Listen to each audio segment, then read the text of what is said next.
lovely Stanford children. Miss Denia here in her office again. Must mean it's time for another assembly. So if we go back to last week when we were thinking about Advent, and the Advent starts on the fourth Sunday before Christmas, and we were looking at what might be the funks that might be under each door of our calendar. Depending on which day you're watching this will depend what door you'll be opening, but today is the 8th of December, so I'm going to be opening door number 8. So let's find out what's inside. 1, 2, 3, 4, 5, 6, 7, 8. Let's have a look. Okay, inside door number 8 it says what really matters this Christmas. So that's what we're going to be thinking about during our assembly today. So Christmas is celebrated in different ways all around the world. It's the Christian festival to celebrate the birth of the baby Jesus on the 25th of December, more than 2,000 years ago, the very first Christmas. These days, the Christmas festivities are enjoyed by millions of people all around the world. So I'm going to share my screen with you now, hopefully.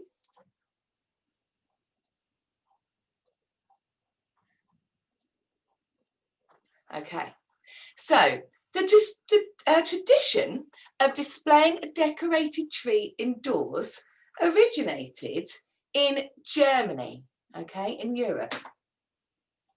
Trees became a tradition in Germany in the 16th century when a priest called Martin Luther saw lots of beautiful stars as he walked through the forest.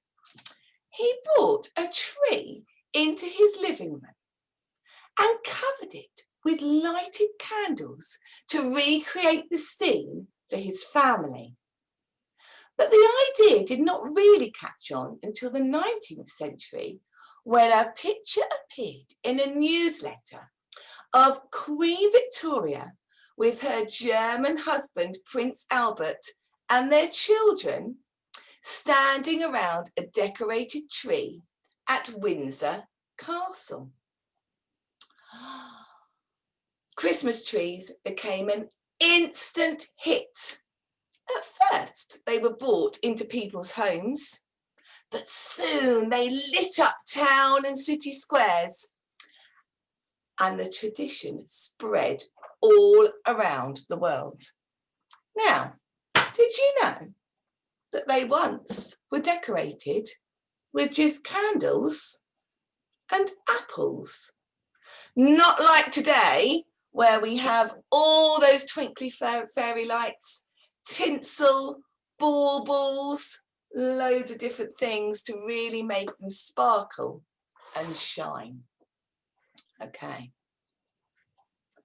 We're now going to go to Japan.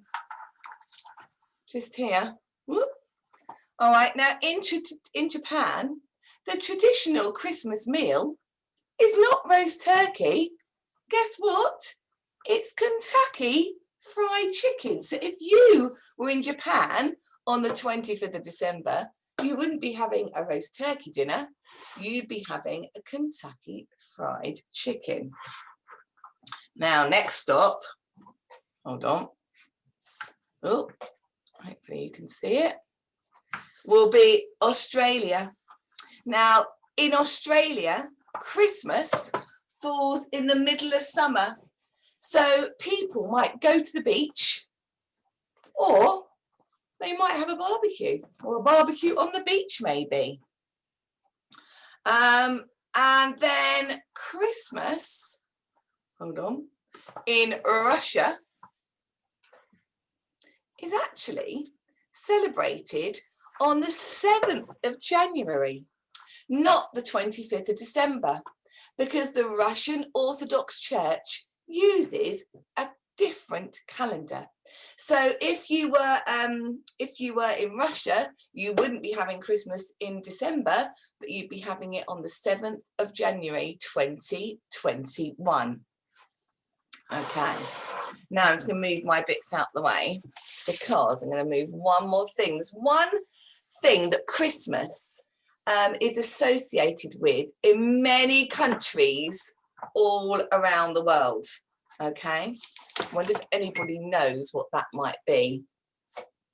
Okay, people often give each other, you've got it, presents at Christmas time.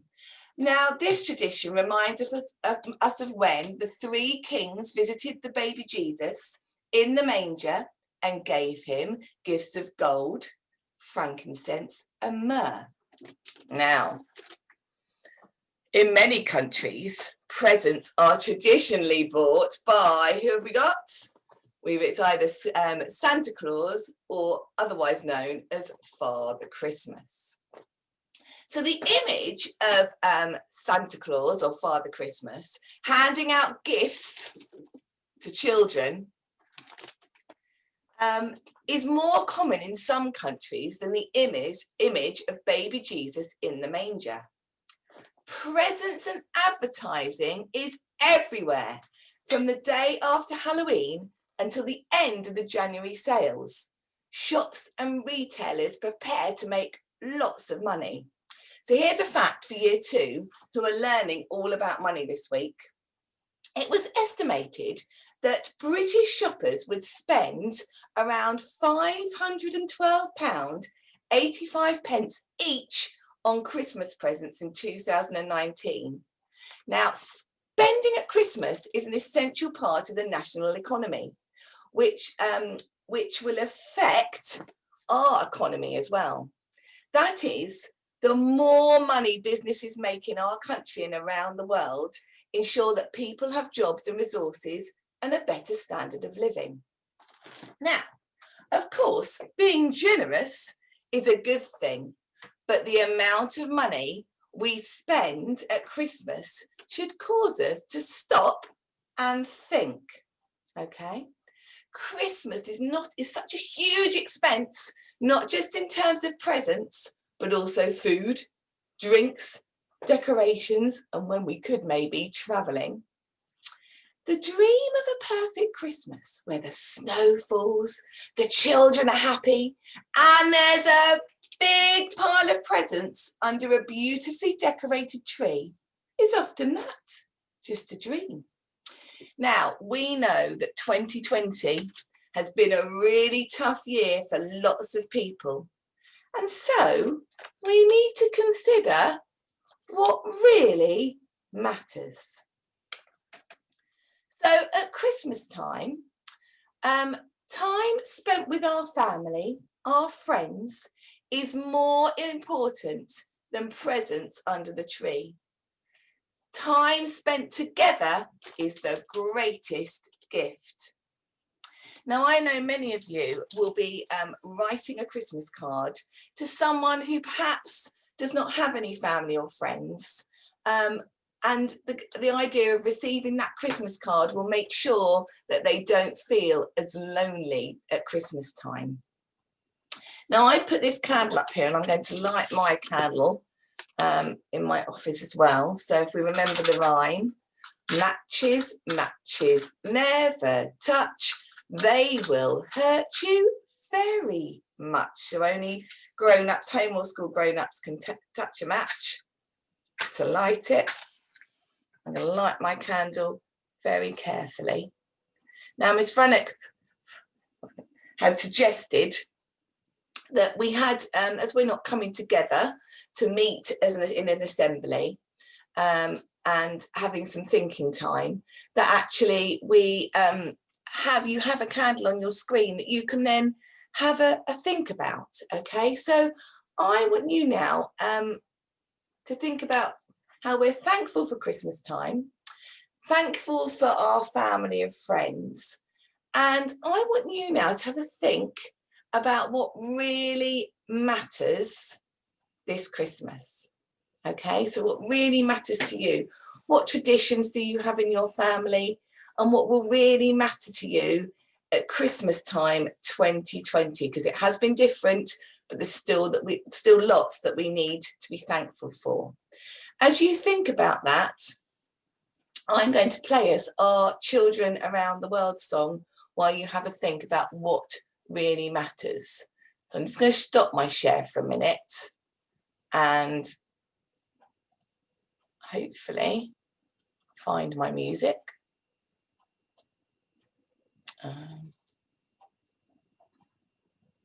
Sorry, everybody.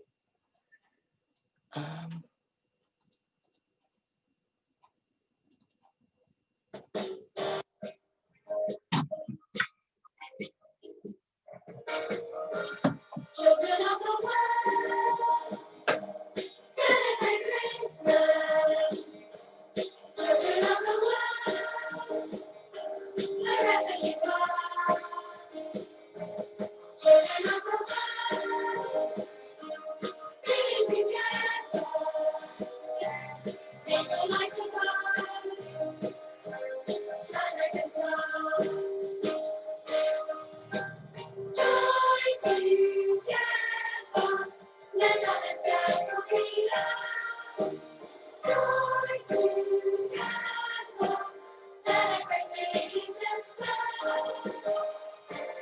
Children of the world, celebrate Christmas. Children of the world, wherever you are. Children of the world, singing together. Make the lights of God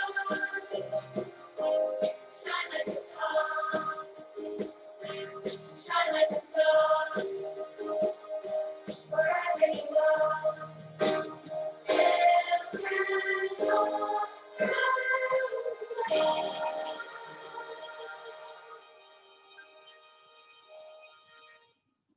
Okay, I'm sure many of you were singing along to that. I'm just going to blow my candle out now. Okay, so I can't wait to hear you singing your Children of the World songs, thinking about the traditions all around the world. Can't wait to see where we're going this Christmas. Next week, I've got a special play for you that was actually written by a friend of mine.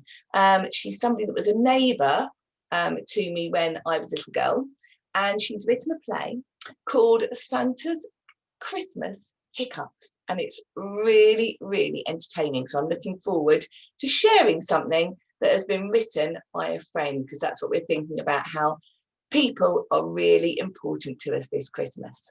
So have a lovely week, everyone. We've got lots of exciting things going on. So looking forward, as I said, to the recording of Children Around the World, but also our Santa Dash on Friday as well. So have a good week, and I'll see you around the school. Bye.